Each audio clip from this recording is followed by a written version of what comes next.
Hello, my name's Terry Brightwater. This is the Inner Space vlog for July the 1st, 2013, and today's vlog is entitled the Inner Space of Our Power and Authority. And the intro to this vlog was this lovely, delicate waterfall, which is in a secret location. And so therefore I'm not going to tell you where it is because it's a secret. So yeah, it's about these secret places that follow on from last week's vlog, in terms of that lovely waterfall, that lovely wave of consciousness that was coming through last week, well, about 10 days ago now, where we're really going deeply into our intuitive feelings. And as we've moved on from that, as we're going further downstream, further inwards inshore on the shores of our consciousness, as we go deeper and make ourselves more conscious within ourselves and collectively, we are discovering places that we haven't really visited before. So in that sense, they are secret places. They would be keeping them secret from ourselves.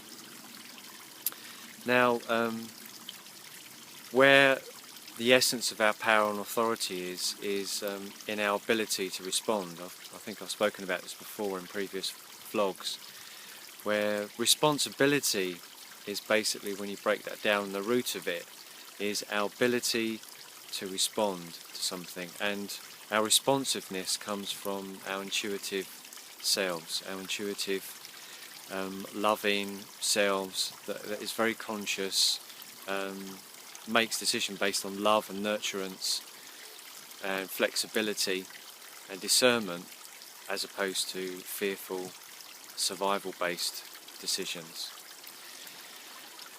So a responsive, intuitive choice and decision will be based on intuition and to be relaxed about the unknownness of our decision. It will feel like the right thing to choose, the right thing to do, the right thing to be, even in the face of our own inner fears and fears outside of ourselves as well.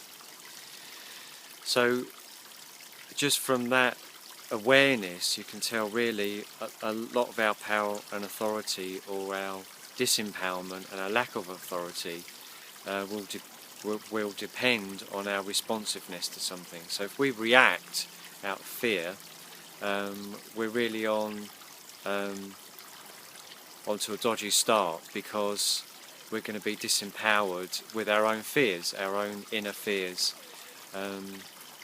Some lovely horses coming down past here now. So yeah, which is very appropriate, because from a shamanic perspective, horses represent power and authority. In a lot of native traditions, they represent the soul. So I'm taking this spontaneous opportunity to use them as part of this vlog as they trundle past. So the hooves of power and authority, the horse, which is really the soul, our own soul that we ride through our lives in our bodies. So when we're not in our inner authority and our inner power, we tend to give our power away, and this is part of the bigger wave that's happening at the moment, where we're starting to come into our individual power together and discovering these secret places within ourselves, and also discovering outside of ourselves the institutions, the governments and organisations that we have unconsciously created and disempowered ourselves in the face of. These institutions, these governments that are vast now, they're most of our collective sort of resources go to running governments and institutions, which, rather than serving us now, they are self-serving and disempowering to the individual. So that's kind of like the outward state of affairs And that will only really change when we change inside, when we take back our inner power, our inner responsiveness. So the affirmation for this week is: I'm now responding to life through my intuitive flow, for I am the power and authority of my body, heart and soul. I'm now responding to life through my intuitive flow, for I am the power and authority of my body, heart and soul. So many blessings on your inner space, and I look forward to seeing you next week.